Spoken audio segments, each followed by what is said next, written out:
Avant de plonger dans cette histoire incroyable, pensez à vous abonner à la chaîne et à activer la cloche. Ici, chaque récit a quelque chose à dire, et vous ne voudrez pas en manquer un seul. Rejetée par le FBI, elle devient l'envoyée spéciale du président Trump. Isabelle Morgan était bien plus qu'une simple analyste du FBI, elle était une force tranquille dans un univers où l'excellence et la loyauté étaient indispensables. Dès son arrivée à Quantico, elle s'était distinguée par son intelligence aiguisée, sa capacité à analyser des masses d'informations complexes et à en tirer des conclusions précises et pertinentes. Sa détermination sans faille et son intégrité morale faisaient d'elle une alliée précieuse pour ses collègues et une figure respectée parmi ses supérieurs.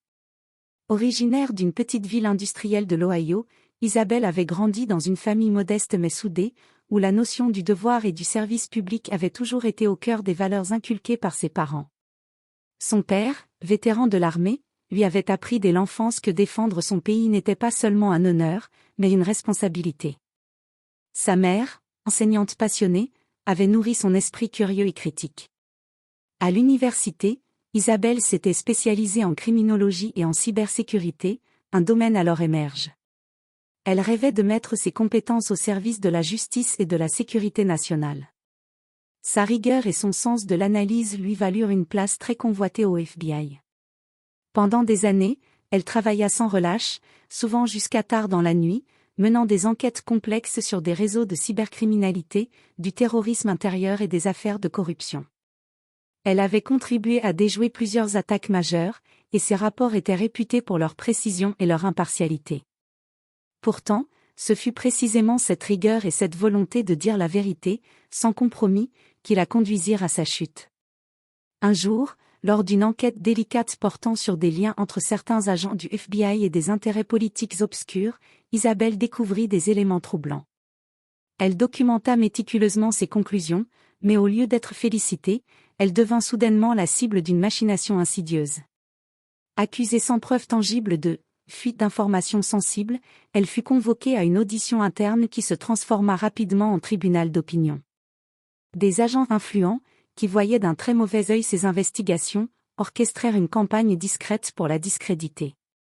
Malgré son passé irréprochable, son dévouement sans faille, et les témoignages de plusieurs collègues, Isabelle fut brutalement mise à l'écart, suspendue en attendant l'issue d'une enquête dont l'issue semblait décidée d'avance. L'annonce publique de son exclusion fut un choc. Les médias relayèrent les accusations de trahison sans nuance, réduisant en miettes sa réputation. Dans son intimité, Isabelle sombra dans le doute et la douleur.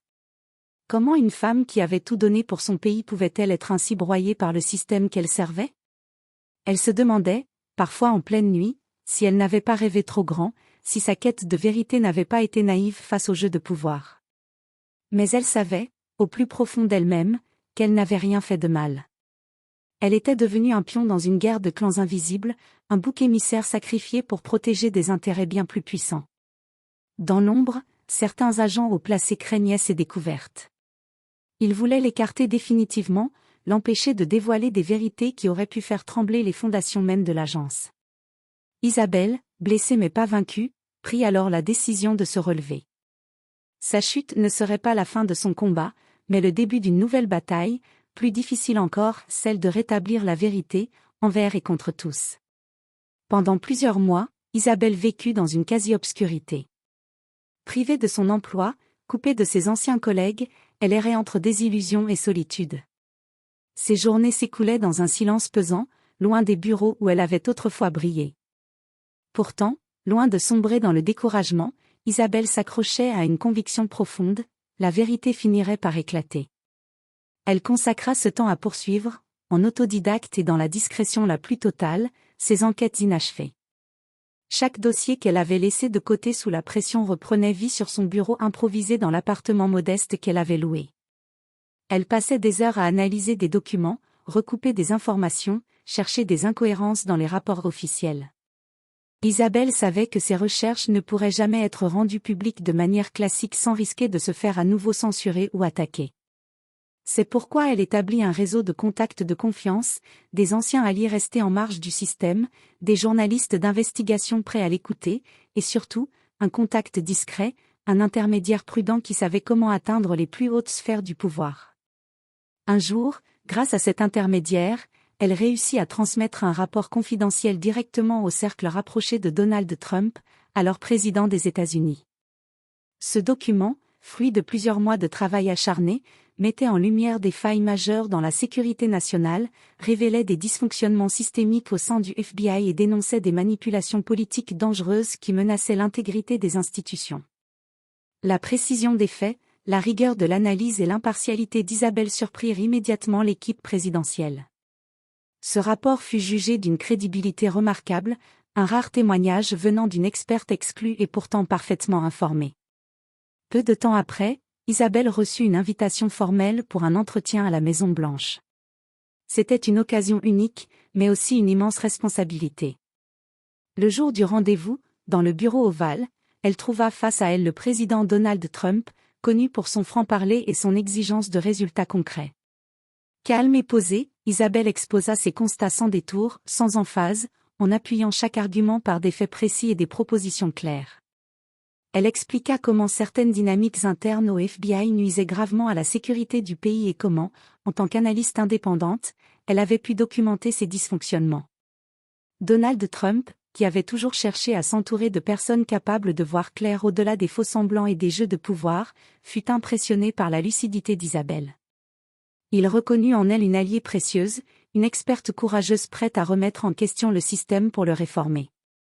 Sans hésitation, le président lui offrit une seconde chance rare et stratégique, devenir son envoyé spécial chargé des affaires sensibles, une position qui lui permettrait d'enquêter librement, de manière indépendante, et de rapporter directement au plus haut niveau de l'exécutif.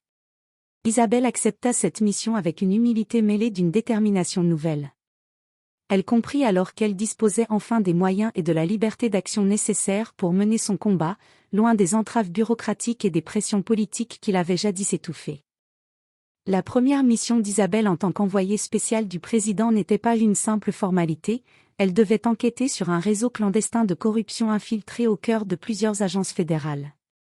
Ce réseau, aux ramifications complexes, mêlait des hauts fonctionnaires, des consultants privés influents, et même certains élus, tous unis par des intérêts communs, argent, pouvoir et silence. Dès les premières semaines, Isabelle comprit l'ampleur du défi. Ce n'était pas un simple scandale de détournement de fonds ou de favoritisme administratif. C'était un système organisé, une toile invisible tissée avec soin depuis des années. Contrats publics truqués, accès illégal à des bases de données confidentielles, manipulation de dossiers judiciaires. La corruption touchait jusqu'à des organes censés incarner l'intégrité de la République. Mais Isabelle n'était plus la jeune analyste qui cherchait à faire ses preuves, elle était devenue une combattante méthodique, discrète, mais redoutable. Elle activa les relais qu'elle avait construits dans l'ombre, d'anciens agents du renseignement, des journalistes indépendants, des juristes intègres et quelques lanceurs d'alerte restés silencieux par peur de représailles. Grâce à ses talents d'analyse et à sa capacité à relier des faits éparpillés que d'autres ne voyaient pas, Isabelle parvint à faire tomber les premières pièces du puzzle. Un sous-directeur d'une agence environnementale fut arrêté pour trafic d'influence. Un haut fonctionnaire de la sécurité intérieure fut inculpé pour corruption et abus de pouvoir. Puis vinrent des noms plus connus du public, un sénateur complice, un ancien lobbyiste devenu consultant de la Maison-Blanche, et même un juge fédéral. Mais plus elle avançait, plus la résistance s'intensifiait. On tenta de l'intimider. Des menaces anonymes commencèrent à affluer, appels nocturnes, lettres sans signature, messages cryptés laissés dans sa boîte vocale. On fouilla son passé, cherchant la moindre erreur, la moindre faille pour la salir publiquement. Un soir, alors qu'elle quittait son bureau sécurisé, sa voiture avait été sabotée. Elle y vit un avertissement clair. Mais loin de reculer, elle renforça ses mesures de sécurité et continua, implacable. Isabelle comprenait que ce combat ne se gagnait pas seulement avec des preuves, mais avec du courage. Elle refusa de céder. Chaque obstacle, chaque menace ne faisait que renforcer sa détermination. Elle incarna rapidement une figure rare dans le paysage politique, celle d'une femme intègre, libre, sans affiliation partisane, qui disait la vérité même quand elle dérangeait les puissants. Sa popularité monta en flèche. Des citoyens ordinaires commencèrent à parler d'elle sur les réseaux sociaux. Des articles louant son courage et son indépendance furent publiés dans les journaux, d'abord marginaux, puis nationaux. Des manifestes circulaires. On a besoin de plus d'Isabelle Morgan dans ce pays. Le président Trump lui-même, lors d'un discours dans le Midwest, salua son travail sans la nommer directement. Il y a des gens très brillants dans mon équipe. Des patriotes. Certains d'entre eux font trembler les corrompus jusqu'à Washington. Et je peux vous dire, ils ne reculeront pas. Mais chaque lumière attirait aussi l'ombre. Les critiques politiques se mirent à l'attaquer. On l'accusa d'être une marionnette du président, d'avoir une vendetta personnelle contre les institutions, de vouloir purger l'État profond. Les médias traditionnels, longtemps silencieux à son sujet, commencèrent à la présenter comme une figure controversée. On tenta de la déstabiliser émotionnellement. Une fausse affaire fut montée contre un de ses proches. Un ancien collègue du FBI donna une interview insinuant qu'elle était instable émotionnellement, obsédée par la persécution. Mais elle tint bon. À travers la tempête, Isabelle resta fidèle à sa mission. Elle ne cherchait ni gloire, ni revanche. Elle voulait rétablir une justice neutre, indépendante, libre des manipulations et de la corruption.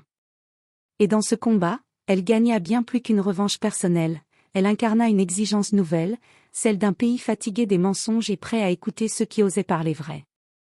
Au fil des mois, Isabelle Morgan devint bien plus qu'une enquêtrice au service de la vérité, elle incarna une forme de rédemption nationale.